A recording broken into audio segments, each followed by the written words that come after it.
இந்த மூன்றாம் உலகப் போர் எல்லாம் பெறப்போகுது எல்லாம் கதைக்கிறாங்க. அப்படி மூன்றாம் உலகப் போர் வந்து பொருளாதார தடை வந்தா நீங்க என்ன செய்ய போறீங்க என்று நண்பர் கேட்டார். சுகபோக வாழ்க்கையை அனுபவிச்சு கொண்டிருக்கிற நான் ராயபோக வாழ்க்கையை அனுபவிப்பேன். அவ்வளவுதான். ஏனெண்டா எனக்கு நிறைய ஆசைகள் இருக்கு. விதம் விதமா சமைச்சு சாப்பிடணும். எங்கள்கிட்ட நிறைய தானியங்கள் இருக்கு. நெல்லிலேயே எத்தனையோ வெரைட்டி வச்சிருக்கேன். தானியங்கள்ல நிறைய வெரைட்டி வச்சிருக்கேன். மரக்கறியால் எல்லாமே பழங்கள்ல இருந்து எல்லாமே நாட்டு ரக விதைகள் நிறைய இருக்குது. ஒவ்வொன்றையும் சின்ன சின்ன செய்து கொண்டிருக்கோம்.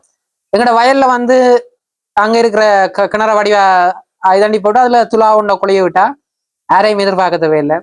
துலா இந்த இப்போ வேலைக்கு தானே ஆக்கள் இல்லையன்ற ஒரு பிரச்சனை இருக்குது. அப்ப இந்த 3G 4G நெட்வொர்க் கனெக்ஷன் எல்லாம் இல்லாம போயிடும். அடிவாரத்து வாங்கி வேலைக்கிட்ட உடனே அதே நேரத்துல பெட்ரோலிய பிரச்சனையும் வந்துடும். அப்போ ஒருத்தருக்கும் வேலை வாய்ப்புகள்ல இருந்து ஒன்றுமே இருக்காது.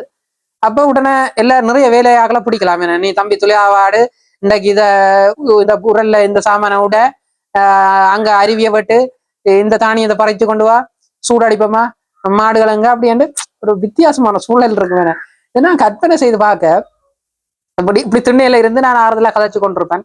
தொலைபேசி பிரச்சனைகள் இருக்காது. நிறைய பேர் எனக்கு அடிச்சு தொந்தரவு கொடுத்த மாடினா அதை சொல்லு தம்பி இதை சொல்லு தம்பி என்று இப்ப எங்களுக்கு வந்து இந்த யூரியா தேவையில்லை, ஒன்றும் தேவையில்லை தானே. ஏனெண்டா எங்களுக்கு இயற்கையை பயன்படுத்தி எங்கள்ட மாடுதானே எங்கட அதாவது பெரிய மிஷின், அதாவது பசலையை உற்பத்தி செய்யற மிஷின் வந்து மாடு. தேவையான இலகுலைகள் தலைகள் எல்லாத்தையும் மாடு கொடுத்து விடணும்னா மாடு எனக்கு தேவையான இதை எடுத்து போடும், மிச்சத்தை சாணமா போடும். அங்கே நாங்க எங்களோட வயல்ல இதுகள்ல எல்லாம் போடைக்க எங்களுக்கு ஒரு பிரச்சனையும் இருக்காதுன்னு. அப்ப எங்களுடைய நினைவாற்றல்கள், சிந்தனை ஆற்றல்கள், செயற்திறன்கள், ஆரோக்கியங்கள் எல்லாமே விருத்தி அடைஞ்சு கொண்டு போக போகுது. ஒவ்வொரு நாளும் ஒவ்வொரு சாப்பாடு. என்ன அரிசியில வந்து இன்றைக்கு அரிசி சுதந்திரம் செய்தோம்னா ஒரு நாளைக்கு மாப்பிள்ளை செம்பா, ஒரு நாளைக்கு கருப்பு கவனி, ஒரு நாளைக்கு மொட்டை கருப்பன், ஒரு நாளைக்கு பச்சை பெருமாள்ண்டு ஒவ்வொரு நாளும் ஒவ்வொரு அரிசியில சமையல். ஒவ்வொரு நாளும் ஒவ்வொரு பலகாரங்கள், சிறுதானியங்கள்ல வர்ற ஒவ்வொரு பலகாரங்கள். எண்ணெய் நல்லெண்ணெய் இருக்குது, தேங்காய் எண்ணெய் இருக்குது, இழுப்பெண்ணெய் இருக்குது, கடல் எண்ணெய் இருக்குது. அப்படி என்ன தேவையான எண்ணெய் மரச்செக்குல வந்து மாட்டை விட்டு மாடு சுத்தி ஆடிக்கொண்டு இருக்கு. தேவையான அளவு எங்களோட புஷ் சைக்கிள், அதாவது துவிச்சக்கர வண்டிகள் இருக்கு. அதுல இங்கேயும் நாங்க கார்னரை சுத்தி போய் வந்து கொண்டு ஆக்களோட கதைச்சு கொண்டு பனையண்ட ஒடியல் புழுக்கொடியல் எல்லாம் இருக்கும். பனையில கல் வரும், பதநீர் வரும், பெனங்கட்டி இனிப்பு வரும். எங்களுக்கு என்ன குறைவு இருக்குன்னு நீங்க நினைக்கிறீங்க? குறையும் இருக்காது. ஆனா இப்பயே என்னட்ட கேட்கிறவ இன்றைக்கு இதை சாப்பிட்டு அதை சாப்பிட்றேன் எல்லாம் சொல்ற நல்லா வாழ்ந்து கொண்டிருக்கேன் மாதிரி ஒரு அடி வாங்கி நொந்து இருப்பாங்களே. என்னண்டா ஒரு இடம் சாப்பாடு கிடைக்காது. கொழும்புல போயிருக்கிறவைக்கு வந்து அந்த இடத்த விட்டு வேற மேலாவது சாப்பாடும் இல்லை, இறக்குமதி ஒன்றுமே இல்லையாண்டா சாப்பாடும் இல்லைன்னு. அப்ப நிறைய பேர் எங்களை ஊரை விட்டு ஊரை வித்து போட்டு போய் யாழ்ப்பாணம் வழியா டவுன் வழியா இருக்கிறவைக்கு வந்து ஒன்றும் இருக்காது. திருப்பியும் எங்கள்கிட்ட தான் பெறணும். அப்ப அதே நேரத்துல அந்த தனிய கோயில செய்யறோம் அது செய்யறோம் இருக்கணுமே இல்லை, அவைக்கும் வந்து என்ன கோயிலே சாப்பிட முடியுமா? இல்லை தானே. அப்ப பணப்பயிர் செய்யறோம்னு போய் அந்த இதுகளில் போற வைக்கும் வந்து இதண்டாது. இது என்னண்டா ஒட்டுமொத்தமான தற்சார்புண்டா என்ன, தற்சார்பு வாழ்வியல்ல இது இயங்கி கொண்டிருக்கிறார்களால் தான் இவ பிழைக்க முடியும், உயிரோடு இருக்க முடியும், நீண்ட காலம் பயணிக்க முடியும். அப்படி இருக்காத இந்த சூழலும் எந்த ஒரு நிலைமையும் வாழவே இல்லாத நிலைமைக்கு போயிடும். இப்படி நான் திண்ணையில குந்தி இருந்து ஆறுதலா நிறைய விஷயங்களை படிச்சு கொண்டு கதைச்சு கொண்டு நிறைய விஷயத்த சிந்திச்சு ஒவ்வொரு நாளும் ராஜபோக வாழ்க்கை வாழலாம். எனக்கு நேற்று அவர் கேட்டா பிரதான் யோசிச்சேன் என்னண்டா அப்படி ஒரு நிலைமை வந்தா நான் கொஞ்சம் வடிவா என்ன பொலிஷ் பண்ணி கொள்ளலாம். ஏன்னா இவங்களுக்கு நேரம் இல்லாம இருக்குது. நிறைய புத்தகம் வாசிக்கணும்னு யோசிக்கிறேன். 2025 முடியல. 2026 இப்போதான் ஒரு புத்தகம் வாசி முடிச்சிருக்கு. இன்னும் நிறைய புத்தகங்கள் இருக்குது வாசிக்க. அப்ப இந்த அறிவை நான் கொஞ்சம் விருத்தி அடைய செய்யலாம். அதை விட ஆரோக்கியத்தை மேம்படுத்தலாம். இன்னும் மகிழ்ச்சியாக சந்தோஷமாக வாழக்கூடிய ஒரு சூழல் ஒன்று இருக்கும்.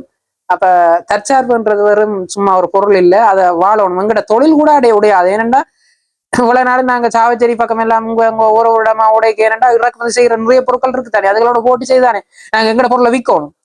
இனி காரணம்லையே நாங்க உற்பத்தி செய்து போட அதுல இருந்தோம்னா எல்லாரும் சைக்கிளை வந்து வாங்கி கொண்டிருப்போம்.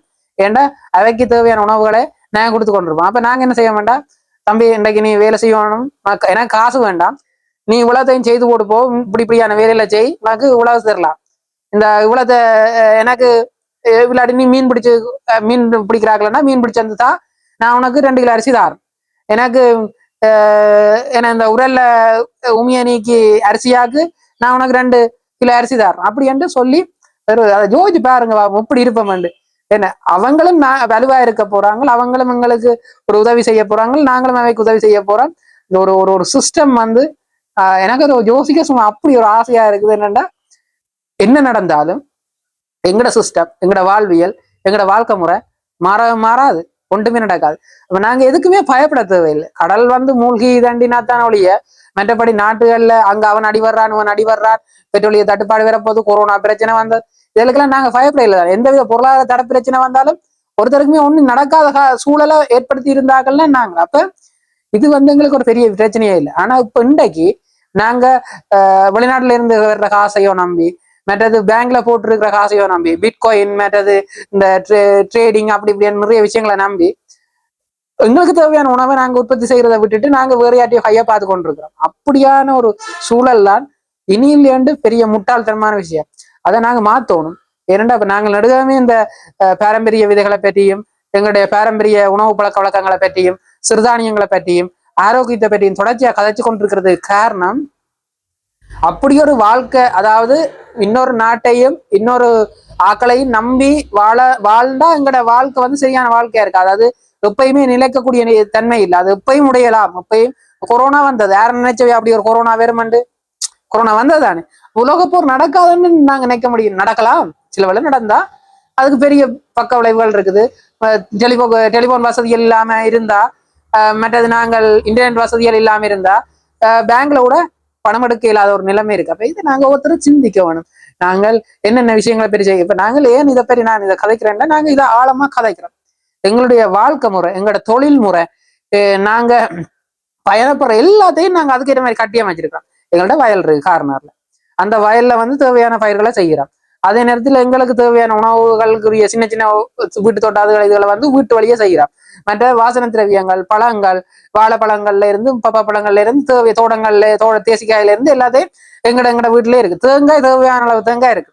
அப்ப நாங்க இன்னொரு தடவை தங்கி எவ்வளவுக்கு இன்னொரு தடவை தங்கி தங்கி வாழ்றோம்டா, அது வந்து எங்களுக்கு அது நிலை இல்லாத ஒரு வாழ்க்கையை கொண்டு வந்துடும். அது உங்களுக்கு பெரிய ஒரு சவாலான விஷயமாகவும், அது ஒரு நீடித்து நிலைக்கக்கூடிய ஒரு வாழ்வியல் இல்லாத ஒரு வாழ்க்கையை கொண்டு வந்துடும். அப்ப அதுக்கு நாங்க ஒருத்தர் யோசிக்கணும். ஏனென்றா நீங்க அதை யோசிக்காட்டி, நீங்க ஐடி துறையா இருந்தேன்னா எந்த துறையில எவ்வளவுதான் உழைச்சாலும் உங்களை ஒரு ஒரு நிம்மதியான ஒரு நல்ல நிலையில வாழ விடாது. நீங்க அதை கட்டாயம் யோசிக்க வேண்டிய தருணங்கள் ஒவ்வொருத்தரும் ஒவ்வொரு நாளும் பயப்படுத்தி கொண்டிருக்கிறாங்களே, என்ன அப்படி வரும் இப்படி வரும், அது அடிவாடு நடக்கும் அப்படியாண்டு எப்ப என்ன நடக்கும்னு தெரியும். ஆனா எங்களுடைய வாழ்க்கையை நாங்க தான் இறப்பும் பிறப்பும் அவன் கையில, வாழும் வாழ்க்கை நம்ம கையில. நாம அதை சரியா அமைச்சிட்டோம்டா எப்பயுமே வெற்றிதான். நன்றி.